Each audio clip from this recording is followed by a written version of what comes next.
So no, I'm glad to be in Manchester. It's actually the first time performing here. I performed, like I already said, at quite a few different places, but it's funny because I used to be a Man United fan. I'm not anymore. I heard they're losing, so yeah. I'm neutral FC now, I'm neutral FC. Like, my mental health is more important, you know what I'm saying? You get me? So, like, yeah, it's affecting my weekends, bro, like, you know what I mean? You know the ones. But anyway, like Reece said, I'm a poet, spoken word artist from Brixton. Been doing poetry now for about 11 years. Today's set's going to be real reflective. Yeah, let's get into it. So the first couple pieces I'm going to use no music, and I've got some music for you guys as well. You see, growing up in the ends, your postcode determined your friends. And these postcode wars are real. And it's quite fitting how I think about all of this while I'm sitting at the ends. It's called the ends. Because it's literally the end of the road, man, for so many young youths. And I remember being 15, having to prove myself to this man and that man. And after proving myself to them, man, there was always the next man that was long. But it's even all this grieving old times, understanding appeal. Because the ends is family. So how can you expect a road man to listen to a grown man about changing his life and he doesn't even know, man? Yeah. He doesn't even know, man. He doesn't know about the war on the States or the rates of police brutality on black men, especially across the United States. He thinks nothing to do with race, he doesn't know. About losing friends to gang crime, he's one of the people who thinks all fun and games doing gang signs when young youths are being killed for just looking at our next man. He doesn't know, my brother. About single mums raising their sons in poverty-stricken areas with no family support and being blamed for the fact that children are acting up. Nah, he doesn't know what it's like to grow in a place you call home and then be uprooted all of a sudden because the government decided to gentrify the location. My brother, I said he doesn't know. He doesn't know what it's like. And you're not going to listen to someone who doesn't know what it's like. That's like learning to drive from someone who has failed numerous times and still can't ride a pedal bike. It doesn't make sense. See, I'm not saying I got all the answers, but I know when I was young and on the road, I wasn't trying to listen to a man who didn't understand where I was coming from. See, that's why it's so important that us, man, who used to be in the street, are showing that we can change our lives. Yeah. See, young people can look up to us and be like, Ross, he looks like me. Maybe I can change my life. You see, there's so much potential in the youth, and to tell the truth is no excuse for them not reaching their goals, but don't get it twisted. They made it so much harder for us in the concrete jungle. But please, don't let the ends be the end. Thank you.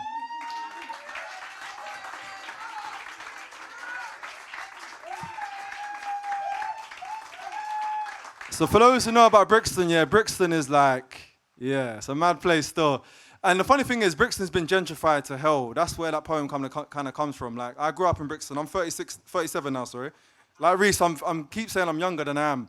Because I look 21, I know it's mad, but, you know, I tell people beige don't age, you get it? Like, you know what I'm saying? Like, yeah, you know what I'm saying? That's the one for the light-skinned people in the room, that's our thing, yeah, that's our thing. Yeah, that's our thing still. Say no more, yeah. I'm 27 secretly, I'm really 27. Yeah. But nah, Brixton, when I was younger, I grew up in Brixton, I lived there till I was 18, and it was such an amazing environment, like rich in Jamaican culture, but just good people. But obviously a lot of us have had to move from there now, including myself, like I couldn't afford to stay there. So yeah, man, I feel like it's important that we keep the culture there, like Reece was saying. I'm going to this next piece. Big up the single dads, that's what I'm going to say.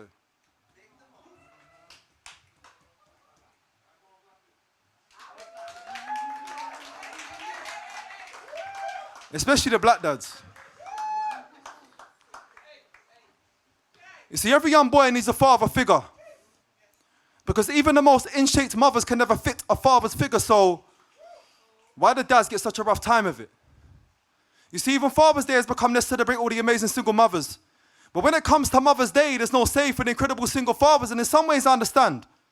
Because growing up in the ends, I was the only one of my friends who had a black dad that never left his family. In fact, big on my brother Alex, his dad was a real one, but there was hundreds of us living on council estates, and the fact we're living in a state where only two of the man them had fathers around is a real issue because I'm my father's son. He taught me things and showed me things my mum can never show me, the representation of being a real man, looking after his children, the grind. Working 7 days a week to put food in my belly and clothes in my back, the respect I have for my dad is unwavering, but I won't pretend that he's perfect because, boy, he's got his ways and, you know how some Jamaican man stay, but I wouldn't be the man I am if I wasn't the man he is. Even when the generational curse is passed on to his kids, but the buck stops here. Dad, it's not okay to be physically present but emotionally absent. It's not okay to put pressure on me to be like you, support me to be better. It's not okay.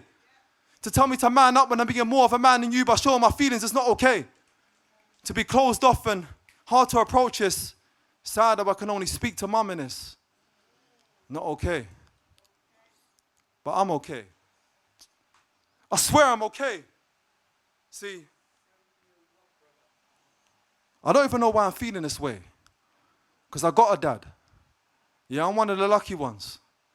Brought up in a stable home, but if I have kids, can I be half of the man my dad is? I mean, everyone thinks I've got it all together. But the truth is I'm a sinking ship drowning in pressure. Trying to live up to the expectations of a mountain of a man. Trying to keep my missus happy with false promises and shopping trips to Harrods that I can't afford. Wanting kids, but not wanting kids, because bro, I don't know if I can be the dad they need me to be. But you see, every young boy needs a father figure. So man, then please take time before you lay down with her. Thank you.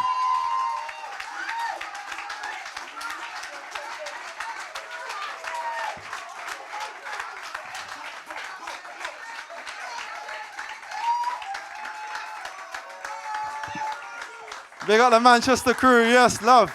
Big up, man. Thank you guys so much. We're going to get a bit deeper now still. Yeah. Yeah, it's going to get a bit deeper still, I'm not going to lie. Yeah, it's mad. All right, cool. Yeah, can we drop that? The legacy one, yeah? See, in July 2014, at just 26 years old, yeah, I got a phone call from my mother that would change my life forever. She said, it's Grandad. I was stunned into silence, not because of what she said, it's how she said it. I knew what she was getting at. Have you ever felt like your life was done after hearing a sentence? I felt like I was to a life of pain when I found out that he was gone. Yeah. Honestly, I felt like I was going insane. And I was pissed off for everyone around me because after the funeral, I felt like everyone had forgotten his name and moved on with life, but not me. Nah. I was struggling inside and my pride wouldn't let me open up because I'm a man, innit? Yeah. I'm a man, innit? I'm a bad man, innit? Yeah, yeah. From Brixton, innit? Yeah, yeah, yeah. But that's all a facade. I can't show how I truly feel because I'm a protector of my people. So I put all my energy into the people and that's why poetic unity exists. This is my granddad's dynasty, yeah. And I feel like he has guided me for the last 10 years and I can't believe it's been 10 years since we shared a red stripe. I remember the time you told me you moved dad from Sheffield to London because you disliked the Yorkshire accent, yeah. I loved how you always stood for something. I loved how proud you was to be Jamaican. I loved how you didn't have it from anybody. I loved making you laugh. I loved the last 5 years we spent together, they were amazing. I love the fact we made an album when you was alive. How many people can say they did music with their granddad at any point in their life? It was special, yeah, it was special. Yeah. But above all, I loved how you loved me. And I can't lie, I feel like our anniversary has come at a good time because recently you haven't been on my mind like you was then. And it hurts to say these words because I love talking about my granddad, but maybe I'm healing. If that's the case, I wouldn't know anyway because I never felt this feeling, but I miss you. Yeah, I know that much. And I would do anything to speak to you again. Just to tell you I want to be who I am, where I am, and what I stand for without you. You got taken away from me before I could tell you that I love you.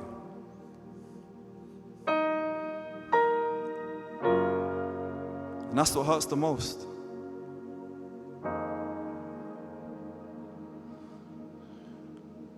And you see these words that I've written, these words are not enough to tell you how much I love my granddad. You see, my granddad, he was a special man. He was a black man. He was a Jamaican man. He was a bad man. Yeah. He was a black cab driver. Yeah. He was a music man. Yeah. Yeah. I'm telling you, this man was special. And I miss this man so much. I wish I could bring him back to life right now, but he's living through me. The ancestors are living through me. Every time I speak, every time I walk, everything I do, poetic unity is my granddad speaking and walking. My granddad is alive. I tell you, he's alive. No one can take my granddad's smile away from me. And I'm so proud to be from his family tree. The Robinsons, yeah, from St. Elizabeth, yeah. Out at the country people from Jamaica, yeah, the country bumpkins. You know how we do. And I can't lie, I remember the time I saw my granddad cry for the first time. And I can't explain the pain I felt when I saw him. Because he's a proud man. And you know, as men, we're not allowed to show our feelings. We're not allowed to show how we feel. We're not allowed to cry. Because if we cry, we're seen as weak. But if that's the case, what's the point in me even speaking to you right now? Because I hear so many people say that men should speak, men should show how they feel, but are you really going to be there for a man if he shows you how he feels? Are you going to take it? Are you going to allow him to heal? Are you going to allow him to be himself? Because I don't think my granddad was in a good place with his mental health, but I know he wasn't strong enough to share his feelings with me. So when I saw him cry for my grandma, it hurt differently. And all these words I'm saying to you right now are coming straight from my mind because my granddad's speaking through me, like I said. And to me, he will never be dead. This man played a massive part of my life, and I wish you could all meet him, but that's never going to happen. But one thing that's going to happen is I'm going to take his legacy on, and I'm going to make sure that I move real strong. And strong doesn't mean hiding my feelings. Strong means showing my feelings. Strong means being a real man. And what's a real man if I can't show how I feel? To my man them in the room, you can all show how you feel. Don't feel that you can't show how you feel, my brothers. Yeah.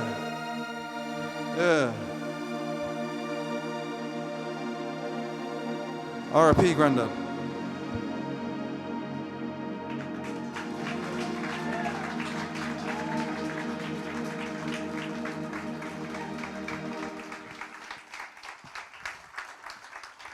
Yeah, at Poets Unity, we like to freestyle a lot, so I just let my granddad speak for me, man.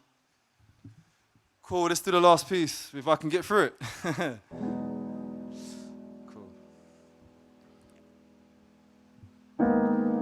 Yeah, my bro, it's been a journey. I can't believe it's been a decade.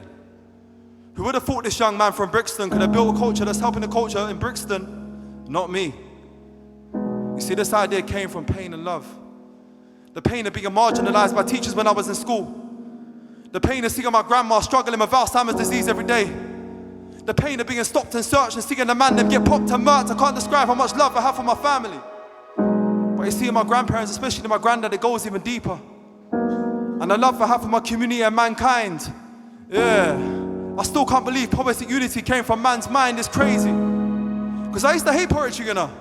I used to think it was sneaky, like how can a road man like me be speaking about Shakespeare? When in reality, it's this poetry thing more than anything that has helped man break clear the things that were holding man back, yeah. I swear I've seen our programs help young boys who have never had a dad.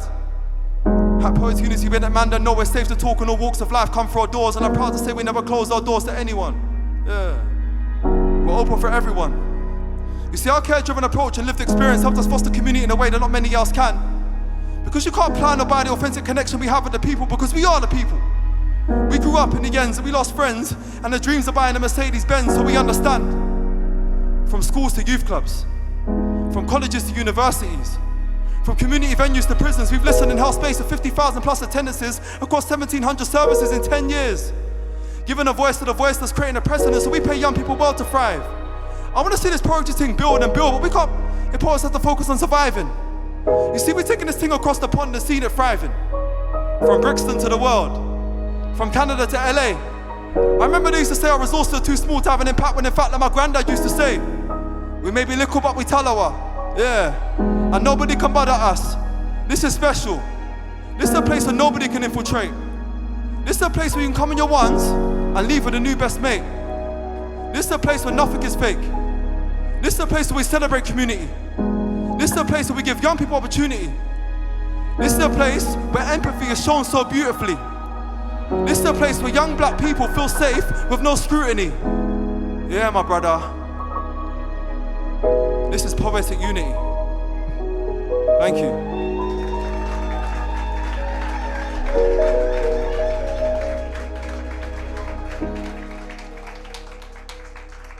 Hey guys, I just want to say thank you so much again for having me. As I said, I run an organisation called Poetic Unity based in Brixton. We've been running for 10 years. We just turned 10 years in February. Like I said, I started, obviously I'm 26 now, innit? So I started this when I was like 16, secretly, innit? No, I'm joking. But listen, big up to the Young Identity team again, amazing event. Big up Manchester, love, blessings. Follow me on social media if you want to, at Ragz CV, Ragz CV, at Poetic Unity. And I'm here to chat too, love. Slower, oh. My brother.